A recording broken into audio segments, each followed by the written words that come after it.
हैं load transfer mechanism क्या होता है, किसी भी स्ट्रक्चर में लोड कैसे ट्रांसफ़र होता है फुटिंग्स में। बिकॉज अगर हमें किसी भी स्ट्रक्चर को एनालाइज करना है तो सबसे पहले हमें क्या करना होता है, उसका लोड निकालना होता है किसी भी पर्टिकुलर फुटिंग में। तो ये प्लान है हमारे पास, 18 मीटर इसकी विड्थ है और 16 मीटर इसकी लंबाई है। तो ये कॉलम की प्लेसिंग है, ये कॉलम की प्लेसिंग है और ये बीम्स हैं।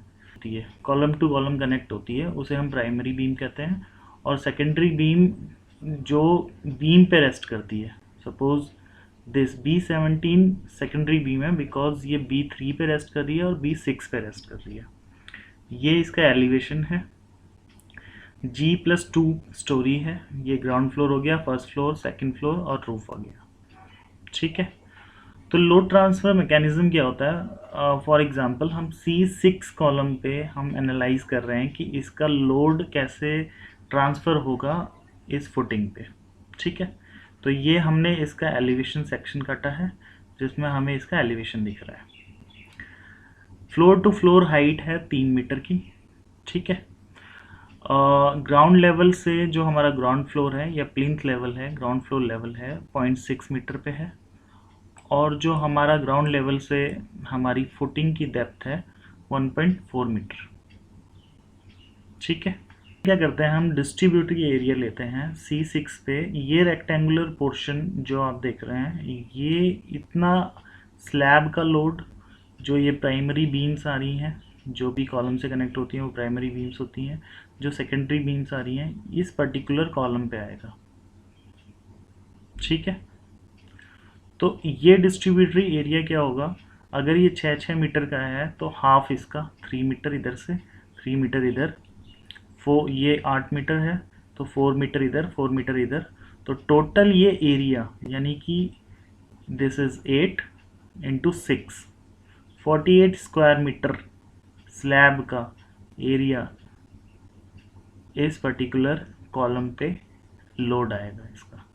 ठीक है, same for primary wall. Primary wall की हम रनिंग मीटर में लेंथ निकाल लेंगे, 4 + 4 8 और 3 + 3 6, तो टोटल हो गया 8 और 6 14 मीटर।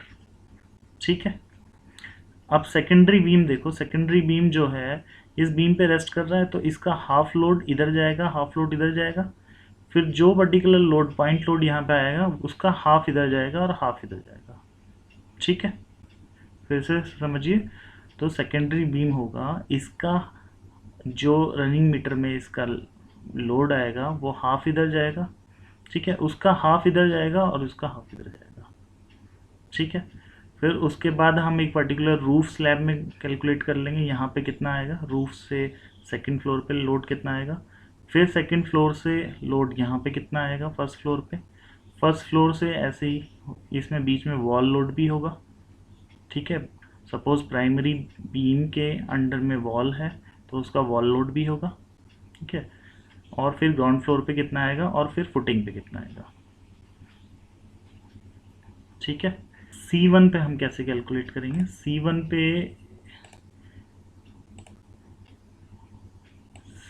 पे ये रेक्टेंगुलर एरिया, ये डिस्ट्रीब्यूटरी एरिया बनेगा। ठीक है, ये यानी 3 मीटर इधर से, 4 मीटर इधर से, तो 4 इंटू 3 12 स्क्वायर मीटर का जो लोड है स्लैब का इस कॉलम पे आएगा। ठीक है, प्राइमरी बीम क्या है, प्राइमरी बीम है ये, इसकी लेंथ है 4 मीटर और यहाँ से 3 मीटर। ठीक है,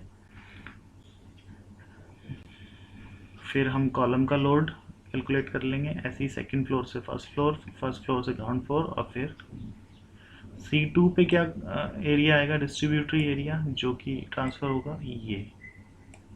ठीक है, C2 पे क्या आएगा, ये लेंथ हो गई आपकी 3 मीटर इधर, 3 मीटर इधर, 6 मीटर, और ये हो गई 4 मीटर। इसको मैं आगे आपको कैलकुलेट करना बताऊंगा एक्सेल के थ्रू, हम कैसे कैलकुलेट करते हैं। एक्सेल शीट प्रिपेयर करेंगे और उसके बाद हम कॉलम का डाटा डालेंगे। ठीक है, उसका डिस्ट्रीब्यूटरी एरिया, ठीक है, उसकी प्राइमरी बीम की लेंथ, सेकेंडरी बीम अगर एग्जिस्ट कर रही है उस पर्टिकुलर कॉलम पे लोड ट्रांसफ़र हो रहा है तो सेकेंडरी बीम की लेंथ, फिर उसको हम लोड ट्रांसफ़र करेंगे रूफ से लेकर ग्राउंड फ्लोर फुटिंग। तो ये था लोड ट्रांसफ़र मैकेनिज़्म। किसी भी प्लान का लोड ट्रांसफ़र मैकेनिज़्म हम कैसे निकालते हैं, लोड कैसे ट्रांसफ़र होता है। लोड हमेशा स्लैब से बीम्स पे आता है, फिर बीम से कॉलम पे आता है, कॉलम से फुटिंग पे जाता है और फाइनली सॉइल पे जाता है। तो हमें फाउंडेशन का साइज़ निकालना होता है फॉर एक्सकेवेशन, कितना एक्सकवेट करना है, ठीक है। उसके बाद हम डिज़ाइन करते हैं। तो एनालिसिस पार्ट में क्या आता है, सबसे पहले हम लोड निकालते हैं, फिर उसके बाद हम उसको डिज़ाइन करते हैं कि वहाँ पे कितना रीइंफोर्समेंट आना चाहिए और कितना पर्टिकुलर साइज़ आना चाहिए फुटिंग का और बीम्स का, कॉलम्स का, right. So thanks for watching the video and do subscribe.